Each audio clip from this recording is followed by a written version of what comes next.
Hello and welcome to episode 307 of the official EstablishTheRun.com podcast. My name is Adam Levitan.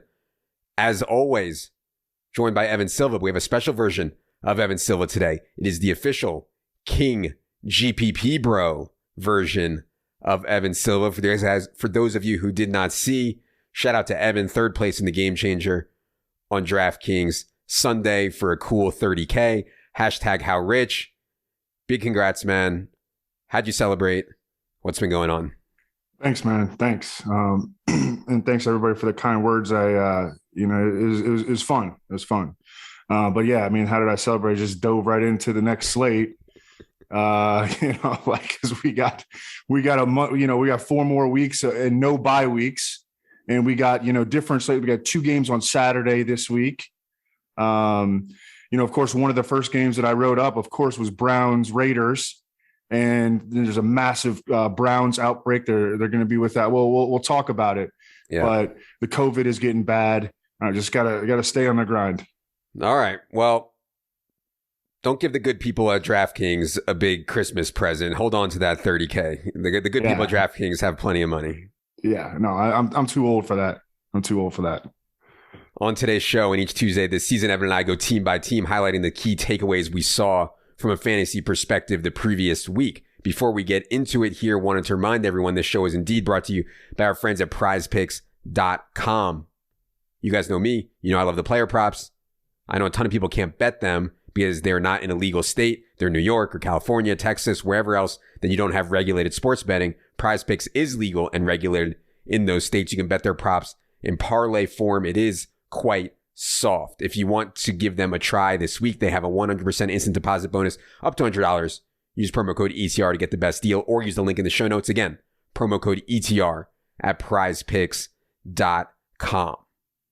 All right, Evan, let's get into it here with the NFC. Arizona played the game last night against the Rams. Chase Edmonds ends up inactive in this game, and James Conner goes off yet again, this time largely through the air. 9 catches, 94 yards through the air, and 2 rushing touchdowns. Now, at the end of that game, it looked to me like he got hurt. I don't know exactly what happened. I don't know how serious it is, but we could have a situation here, and we'll see what happens, where Chase Edmonds is coming back as James Conner is going down. And that's going to change a lot because a lot of best ball teams, a lot of really good season-long teams have James Conner because he's been scoring so many touchdowns for so long.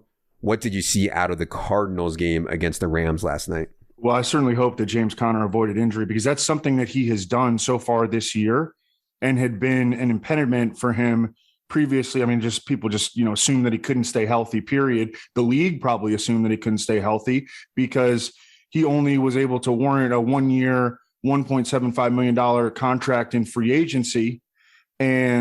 But man, he looks good. I mean, doesn't he look good? What was the stat from? He has the most one-handed catches in the NFL this year. I mean, he looks like just in optimal condition. You remember he had some really nice stretches with the Steelers. I think he looks way better now than he did then. But hopefully he was able. He didn't pick up a serious injury. Kyler Murray played really, really poorly against the Rams. That was a big spot for him. If he was going to make a run at a late season run at MVP, I think that pretty much ruined him. And he was going up against, it was a good opportunity for him because he was going up against a Rams defense, did not have Jalen Ramsey. DeAndre Hopkins still 0 100-yard games in 2021. Are you worried about him in the age model? Yeah, I don't know about the age model. My story on Hopkins has been the same all year. They have too many guys to throw to. And Hopkins did get 12 targets last night, but on the season, AJ Green, 5.5 targets per game. Hopkins, 6.3 targets per game. I mean, if you said that before the season, that AJ Green would only be slightly behind DeAndre Hopkins in targets per game, I mean, that's absolutely insane. You mentioned the MVP race. Yeah, I mean, I can talk about it more when we get to Tampa, but it's amazing. Tom Brady, I mean, just absolutely amazing. 44 He's like a minus 175 favorite at this point, and he deserves it. Insane. Atlanta. I don't know how Atlanta keeps winning, man. I don't and I guess I've been wrong so many times betting against them. Thankfully, I don't actually bet sides and stuff like that. But my God, I mean, I don't know how Atlanta keeps winning. From a fantasy perspective, though, this Cordell Patterson thing, he didn't play at all in the fourth quarter. And they were like, he didn't play at all on third downs. I mean, he's not even playing passing downs. He is a strict base back now, only 45 routes on 112 Matt Ryan dropbacks over the last 3 games. And that's fine. Like, you can be fantasy productive as a base back and get a few targets on first and second downs, but he needs to be insanely efficient, which he can be. I don't know, man. Falcons just keep winning. CPAT just keeps breaking efficiency models. I don't have a lot to say on them. What do you see out of the Falcons? Yeah, if somebody would have told me that Cordero Patterson was going to be emerge as an early down grinder in the year 2021, it's just wild. He's still getting a lot of touches. I know he's not getting, the high value touches that, in the passing game, but 18, 16, and 18 touches over his last 3 games. He's going to be more reliant on touchdowns. Let's go. Matt Ryan, by the way, speaking of age model, Matt Ryan under 200 passing yards in 5 of his last 7 games. Yeah, we didn't have a great week betting props. We did have Matt Ryan under 243 pass yards, which was a really bad line, I thought. Speaking of the game, they played Carolina. I don't know if Cam. I didn't think Cam was playing that poorly, man. And maybe I was wrong. I wasn't watching the game fully, but I didn't think he was playing that poorly. But they went to like some platoon between Cam and PJ Walker. Like, Cam came out, Walker came in, then Walker came out, Cam came back in. I guess that's their plan. I'm surprised, though, that that's their plan when Cam is playing reasonably. What do you think about the whole Cam situation in the Panthers? Yeah, Matt Rule knows PJ Walker real well. Oh, yeah. From Temple, right? Yep. So, they're going to, he says that they're going to continue to do this. And Cam hasn't played. I agree with you. I was not expecting him to get benched at that point, but he has been shaky enough that they're going to continue. They're just throwing shit at the wall at this point. You look at the backfield too. I think some people were excited about Chuba Hubbard and maybe Amir Abdullah. Well, when Cam's going to get 10 carries and Chuba Hubbard is going to get 10 touches, and Amir Abdullah is going to have 6 touches, there's not going to be a whole lot, even against the Falcons. There's not going to be a whole lot there. They've got a brutal schedule. Right. I was just going to say that too. Yeah. I was going to say that go ahead. At Bills versus Bucks at Saints. You couldn't draw it up any worse. And so that's why brutal. Both Chuba and Abdullah are going to be like impossible to start even in season long. Like you need to have better options, I think, or at least try to get better options than those guys in these spots. Also, I would note DJ Moore looked like hurt his hamstring late in that game, and I don't know how serious it is, but it's at least something worth monitoring. DJ Moore played a really good game, though, man. I had a Cam, DJ Moore skinny, and DJ Moore played a really good game. He can get some good quarterback play. He's just such a good player. Bears. So Justin Fields throws for 224 yards and 2 touchdowns. I think that's a little fluky because he got like crazy freak plays out of Damiere Byrd and Jakeem Grant in this game. A-Rob still came back to, two catches for 14 yards. Whatever. I still have like no faith in Chicago pass catchers. They are home against the Vikings on Monday night. Certainly a good spot. What did you see out of the Bears, and why the hell do we have to keep getting them in prime time every week? Well, yeah, in the first half, Justin Fields, he played pretty darn well. He also wound up leading the Bears in rushing, 9 for 74, which is something that it seemed like at first, they weren't intent enough on getting him involved as a rusher. But as time has progressed, they have, welcomed that. They have to, because again, there are 2 things that Justin Fields does really, really well. That's throw the ball downfield and be a dynamic playmaker. And he's going to be good in fantasy, I think, as long as he is allowed to do those 2 things. But yeah, not a whole lot else to say with for the Bears. They're 4-9 now. Vikings, Seahawks, Giants, Vikings again to close out the season. Dallas Cowboys. We finally got all 3 wide receivers completely healthy. And so I was curious how they would handle the slot snaps. And so I thought it was interesting. Slot snaps were CeeDee Lamb 45, Amari Cooper 22, and Gallup just 7. And I think that's kind of what we expected. I'm curious how you think that pure slot role affects CeeDee's outlook. He got a lot of short passes in this game. And then we also have to talk about Zeke.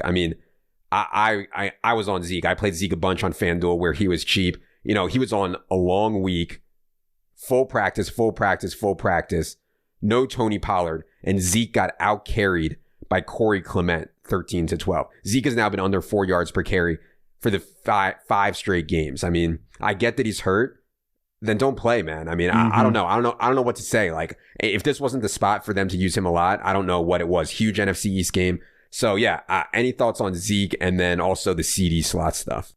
I had the same thoughts as you on Zeke. There's a lot to talk about here with the Cowboys. That first of all, my DFS week was pretty sweet, but it was what made it even sweeter. What made the week even sweeter was the fact that the Cowboys covered, and you and Mark were against me on the betting show. The they almost came back. I know they almost blew it. They almost blew it. Dak has been, he hasn't been good for a long time, and you can tie it to when he initially suffered the calf injury. Because, I thought he was going to really be able to step it up here with the full supporting cast. By the way, Tyron Smith went out, and he's not going to play in week 15. So it's not going to be a full supporting cast anymore. But I was expecting him to play well, and he did not play well, and he hasn't played well for a while. And Steve Young on Monday Night Countdown, who, his game is a little bit similar to his game was a little bit similar to how Dak plays. And Steve Young was always playing through nagging injuries. He was like, I know what that feels like, and why are you doing things that are just so head scratching, like that late pick six? It's because you're not thinking about your technique. You're not thinking about your fundamentals. You're thinking about, is it going to hurt when I move this way? And your entire focus is not on, your play, because there's something that's distracting you, and it's because you're playing hurt. And I think that makes a lot of sense for why he was so good in the beginning, and he's really tailed off since that calf injury. By the way, Cowboys, they may more, sort of like the Chiefs have done, they may morph into a defensive oriented team down the stretch, because these three dudes up front, DeMarcus Lawrence, Randy Gregory, Micah Parsons, that they might have like the best pass rush in the NFL right now. Yeah. I did a radio show in Washington on Friday, and I was talking to them about Micah Parsons, because you guys know I don't follow, the defensive stuff that closely, but I do Micah Parsons because shout out Penn State. He could be the defensive player. Forget about rookie defensive player of the year. That's locked up. I'm talking about defensive player of the year. Like if somebody wanted to vote for Micah Parsons for just straight up defensive player of the year as a rookie, I don't think it's crazy. He's had an outrageous season. Outrageous season. Yeah, drawing comparisons to Lawrence Taylor. Yeah. And then they get back to, they can use him wherever they want. Like they could use him just like shoot gaps on the interior, because they have their two stud defensive ends back. They're loaded right now up front on defense. Yeah, man. Penn State, man. Unbelievable. Okay. I know. I'm interrupting the video. Wah. But if you're enjoying this video and want to see more fantasy football and DFS content like it, please just take 2 seconds, hit the subscribe button, hit the thumbs up button. Really does go a long way for us, and we'd appreciate it. Thank you for watching, and now back to the show. Lions, I had no read on the running back situation. I didn't play any of them. Schefter, what an animal. Schefter, I guess somebody tweeted that Schefter put Craig Reynolds in his starting lineup. Yeah, Mike Clay tweeted it. Clay tweeted it. And everybody's like, oh my God, Schefter must know something. I was like, well, maybe Schefter's just in a bad spot. Maybe he's in like a 20-team league or something. No, Schefter was on it. Craig Reynolds starts. Craig Reynolds plays a ton. And Craig Reynolds plays well in Denver. I still, I'm really skeptical about this going forward. Jamal Williams will likely be back at some point soon. They play Arizona next. Not a great spot, but I just want to note that. Shout out Schefter, just true GOAT. Anything for you on Detroit as they predictably went to Denver and got wrecked? No, it's just, a bunch of injury situations. TJ Hawkinson, DeAndre Swift, Jamal Williams, just stuff we'll be monitoring during the week. But yeah, there's not going to be a whole lot, going against the Cardinals, not going to be a whole lot of fantasy interest in this offense anyways. Yeah. Dynasty perspective, I do think Amon-Ra St. Brown looks like a good player. He can play, I think, and that's at least worth noting. Green Bay. So the story of Green Bay everybody's talking about is the AJ Dillon versus Aaron Jones thing. This is something we've been talking about for, 4, 5, 6 weeks. And in the first half, the snaps were 23-8 in favor of Aaron Jones, but the touches weren't all that different. And then in the second half, when they're killing the clock, Dillon ends up just dominating. He ends up out snapping Aaron Jones 34-29. He runs almost as many routes in this game as Aaron Jones. AJ Dillon's, what he's done in the past game has said to me that the talent gap is not that different, and it seems like Green Bay sees it the same way. They have two really good backs that are a big part of their team. It's tough for fantasy. What do you think about that and anything else on the Packers going forward? Yeah, and I think that that's how they would optimally use him. They use Aaron Jones to get up and to build a lead, and then A.J. Dillon to put the opponent away.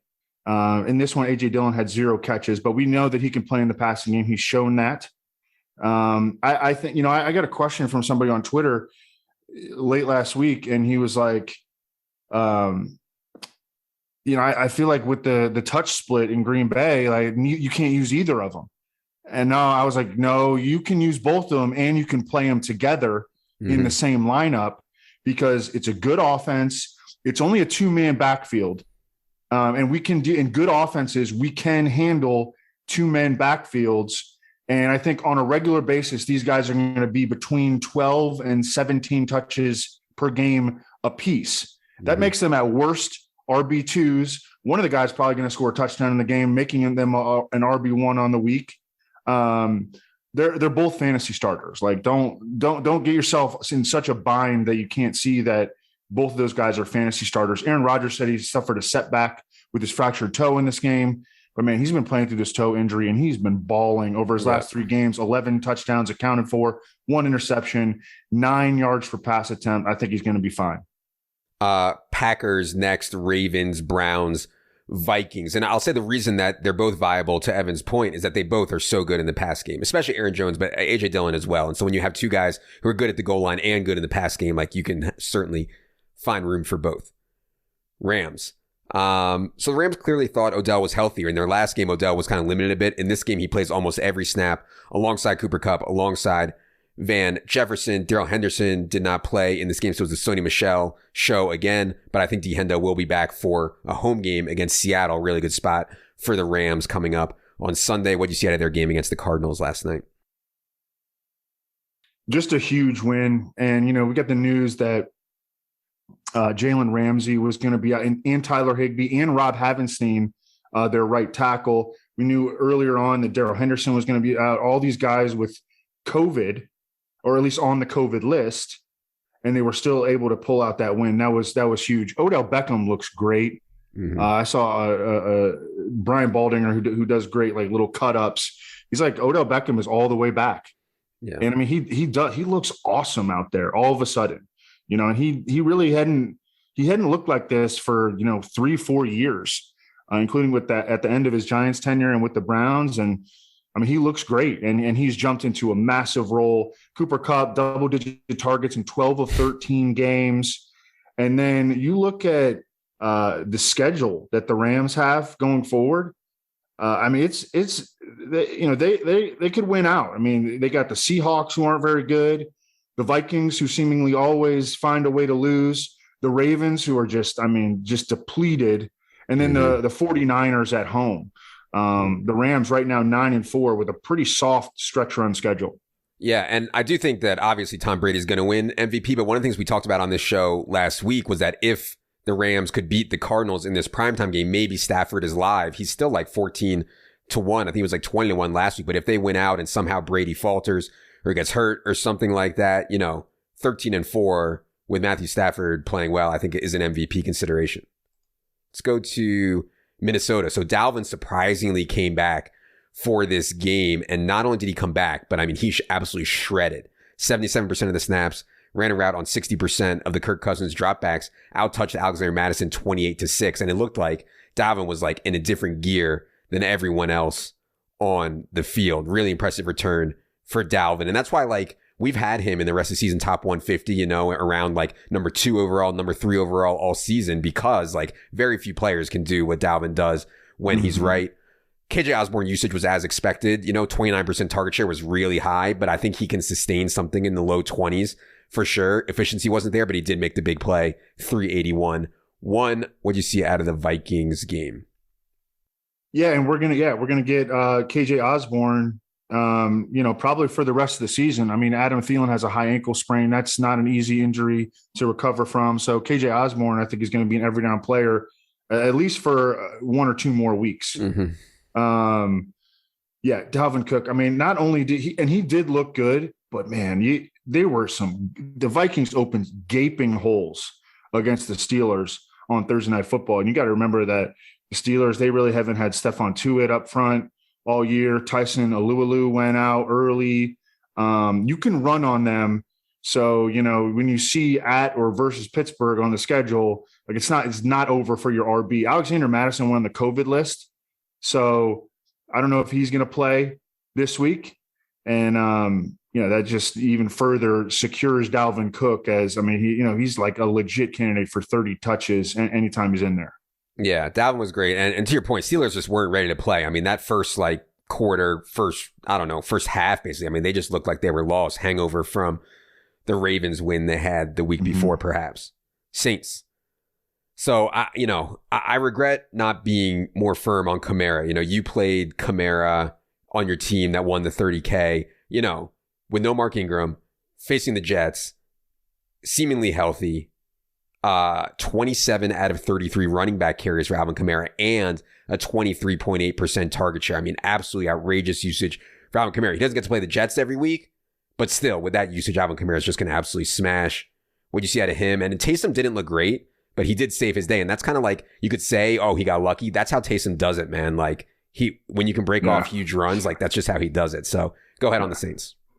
Yeah, and Taysom Hill, I mean, I just, I've been like a skeptic. I mean, I bend the knee to you. You are correct about Taysom Hill. Especially, I mean, if they're going to keep smashing as a runner, like he's going to be unstoppable. Yeah, Alvin Kamara, I was kind of like a little iffy on pulling the trigger on him, but I just kept coming back to no Mark Ingram against the freaking Jets. Do not overthink this.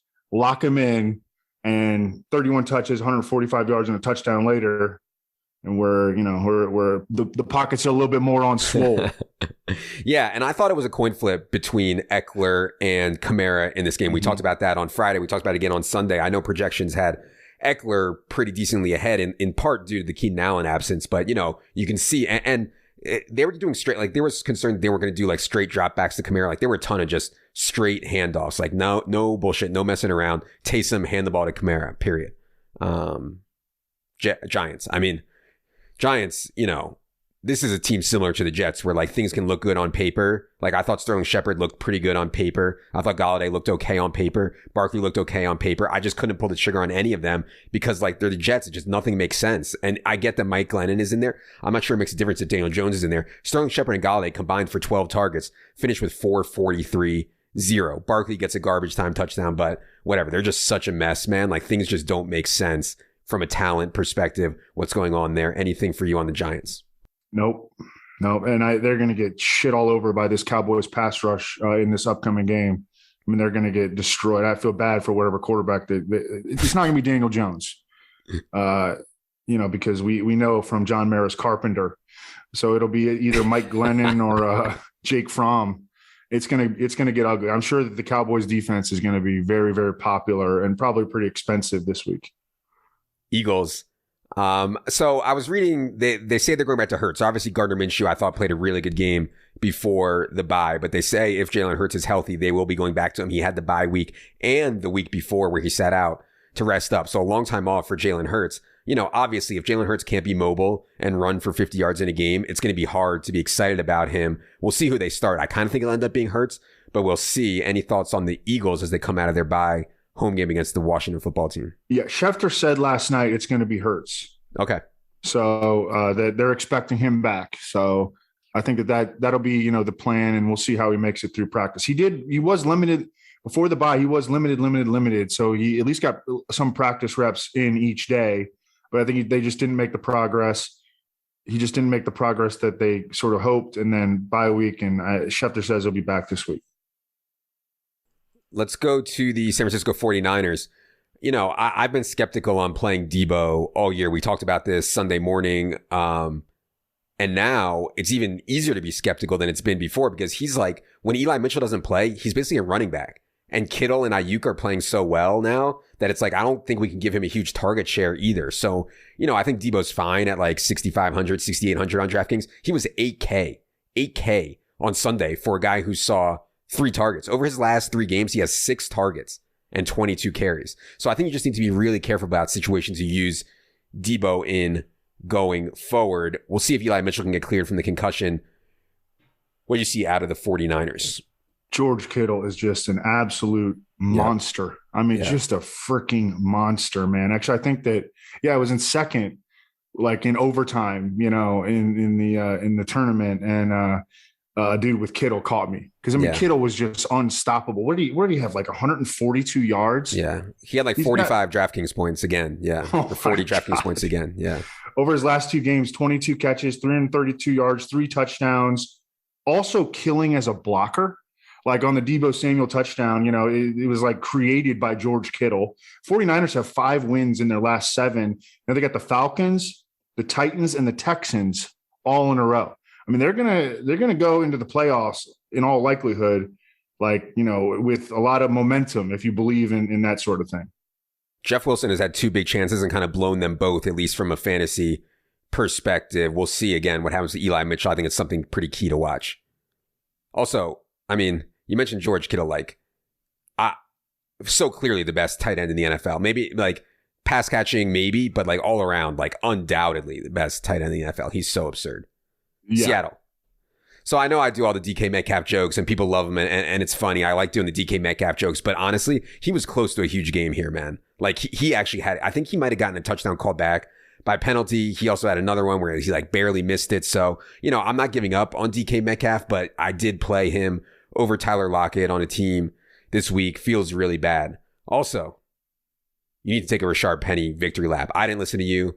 Daigle didn't listen to you. Dink didn't listen to you. Nobody listened to you. You were on Rashard Penny Island and it hit. So go ahead and take the Rashard Penny victory lap and anything else on Seattle. Well, I wound up giving Daigle so much shit about it that apparently he wound up playing Rashard Penny on FanDuel over Jeff Wilson, which is hilarious.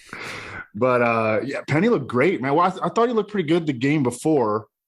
And then, Homer was out and it was just him, Alex Collins, and DJ Dallas. And you remember we talked about it on Sunday morning.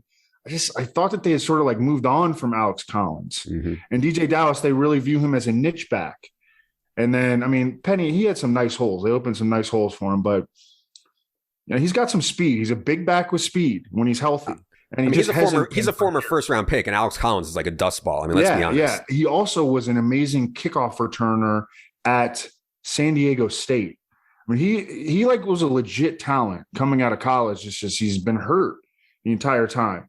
Tyler Lockett, 95 plus yards and or touchdown in 5 of the Seahawks' last 6 games.